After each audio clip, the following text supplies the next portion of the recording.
having a Khilafah and having political independence, there's a lot of perks, a lot of positives. But just because we have political independence doesn't mean we're going to be Jannah on earth, everything will be rosy. No.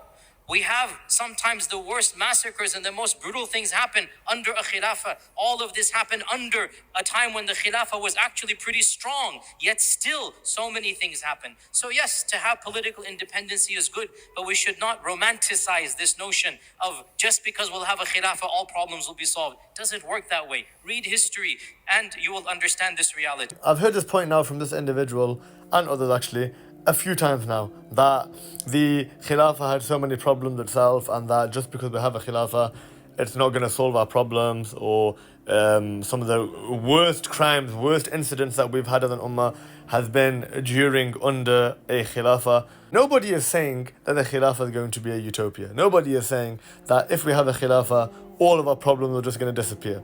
This is nonsense. The fact that Islam has rulings on crime, on how to deal with famines, on how to deal with poverty, how to deal with being attacked or being occupied, shows you that Islam does not assume that we are always going to be in a position of strength, shows you that Islam does not think that we are going to be in a society, live in a society that's going to be completely utopia where people do not commit crime. It shows you that Islam has an understanding that there are going to be problems and we're going to have to deal with these problems. Now the difference of having a Khilafah and not having a Khilafah is that without having a Khilafah, you are not going to be able to begin to solve your problems. Without having some form of Islamic authority, you are not even going to be able to begin to solve your issues, let alone actually solve them. This is the key difference, that when we had a Khilafah, even though we had problems during that Khilafah, we were still able to begin to solve those problems. We had problems of occupation, we were able to gain the capability for liberation. We had poverty, we were able to work our way out of dealing with that poverty. We had social ills, societal ills, crime problems,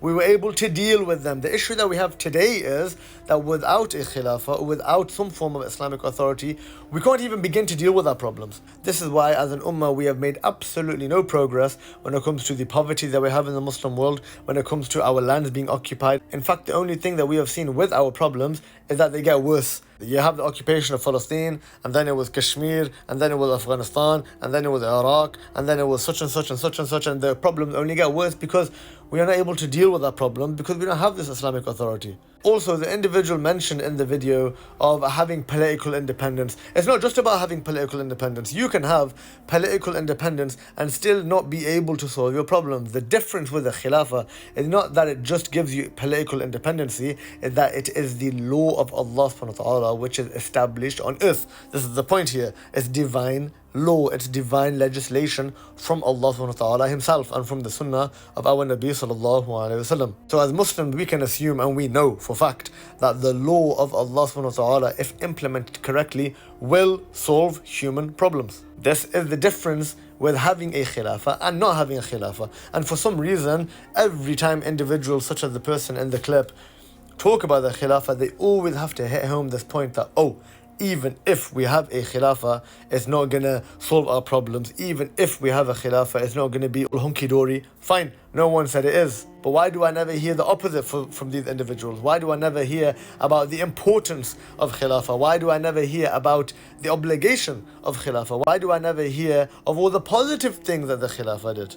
He mentioned that, some of the greatest calamities that have befell this Ummah were during a Khilafah. But you will not find one example when we had a Khilafah similar to the time that the Ummah is living today. Because whilst one part of the Khilafah in the past may have had its difficulties, there was another part of the Islamic world that was living absolutely brilliantly. I mean, this clip is talking about the Karbala and Yazid and the start of the second fitna. But even this itself didn't affect the entire Muslim Ummah. You had Muslims in Egypt that were still living relatively comfortably. You had Muslims in Persia that were still living relatively comfortably.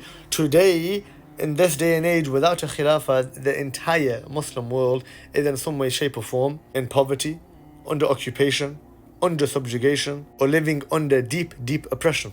For some reason, these individuals downplay the importance of Khilafah. It would be nice to see them actually speaking about the importance of the Khilafah for a change. Why not help the Ummah and motivate the Ummah and give some positivity on the issue of Khilafah to the Ummah, rather than always downplaying it and always being negative about it and always channeling out this very pessimistic understanding of what it means for an Islamic Ummah to have its own political Islamic authority.